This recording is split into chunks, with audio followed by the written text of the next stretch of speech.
And we are back on Big Board Sports on this Monday morning as we react to what was just a huge local weekend. So much going on.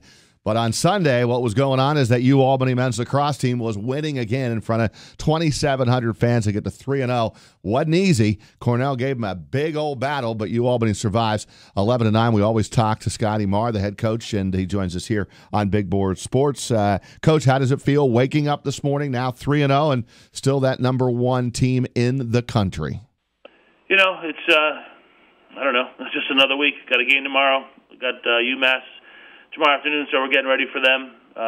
Again, not trying to think too much about the outside stuff, just trying to worry about what we have to do for tomorrow. Scotty, let's talk about the game, though, yesterday, because this wasn't you were blowing out your first two opponents, Syracuse on the road and Drexel. They weren't even close. Yesterday was close. Your guys were challenged. You're down in the fourth quarter, and you figure out a way to win this thing. What does that say about the makeup of your team? Well, we certainly learned that, what our character was all about. I mean, I thought we stayed poised. I thought we had great senior leadership. My coaches were very positive with the team throughout the fourth quarter. Just staying with the process and staying committed to being positive. And we felt, again, we felt real good about TD getting the ball, so we knew we just had to get one goal first and make it 9-8, and then get that second one. But I think we find we executed well there in the last 2 minutes on our offense, which we hadn't done, I think, all game. So again, give credit to Cornell and their staff and their players, but their goaltender had 19 saves, so we did dominate the field of play, and then we got enough shots off. We just didn't bury the ball. So, but again, I just liked our poise and I liked our confidence at the end of the game, and the fact that we stuck with it and we stayed positive with one another. We're talking with Scott Marr, of course, the head coach of the number one ranked team in college lacrosse, the UAlbany Great Danes. And Coach, I was on the sidelines yesterday, and I'll be honest with you, I was cold. It was windy. It was chilly. You still got more than 2,700 people to KC Stadium yesterday. Were you impressed by the crowd? What was the atmosphere like on your sideline? And what does it say about where we are as a town, as an area with lacrosse, that you get more than 2,700 people? Yeah, I thought it was fantastic. We really do enjoy playing in that stadium, in KC Stadium. But it's a great venue for our fans. But boy, it's so loud when they're on the field, and they're so into it. They really follow each play. Like I said, they follow ground balls, they follow saves. They really are paying attention to the little points of the game. And at the end of the fourth quarter there, when we needed some energy, they really, during those timeouts and stuff, then people were having a great time and dancing and having some fun. And we could feel that energy on the field for sure. So it's awesome to see that our area, that people are coming out and supporting us, and lacrosse is, again, starting to continue to grow here and keep taking steps forward. Scotty, on top of the people dancing in the stands, I noticed yesterday, it's the first time I've seen him play in person, Dahoga Nanticoke is quite a dancer out there, too. What can you tell us about his personality and just kind of how he enjoys the game? He does enjoy it. He's an enthusiastic kid. He plays with a smile, and he has fun with it. I think part of our style and our feeling on the sideline and our team is to have some fun with it. And we talked about smiling during timeouts and enjoying it. And this is why you play the game. You play for these moments. And again, Cornell gave us a great battle. And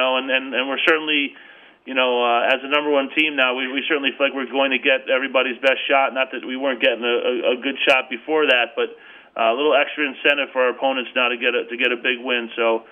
We just need to stay focused on it, but and continue to have some fun and not get tight, Scotty, let's talk about your face-off and TD Erland, who's just been phenomenal. He won all 24 face-offs yesterday, and as I look at the stats here, 61 of 67 face-offs this season. That's 91%. Put that in perspective of what that means for your team to have a guy doing what he's doing so far. I knew he was perfect from the fact that I didn't, just during the game he wasn't losing, so I wasn't necessarily thinking of it as a perfect game.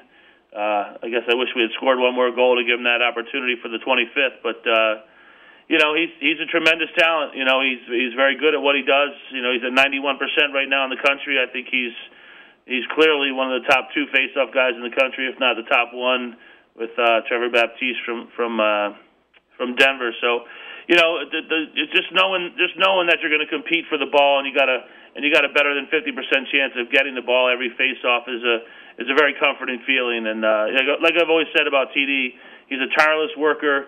He prepares himself, and he's a competitor. The kid does not like to lose in anything, Yahtzee or whatever it is. He's a competitor, so we're happy he's on our side. And Scotty, at the beginning of this segment, you mentioned UMass tomorrow. No matter the opponents, this is a grueling week for you guys. Even if you had played on Saturday and weather hadn't gotten in the way, you're still talking about 3 games in 7 or 8 days. And now it's 3 games in 7 days. Cornell yesterday, UMass tomorrow, and then at Maryland on Saturday. How do you prepare your guys? Do you change anything about what you do this week to make sure you're fresh both mentally and physically? We do change a little bit. I mean, we can't do too much today. Guys are pretty sore from playing yesterday, so we'll just have kind of a lighter workout in the sense of not too much physical stuff, but more of a mental day, really getting the scout out and getting prepared for UMass.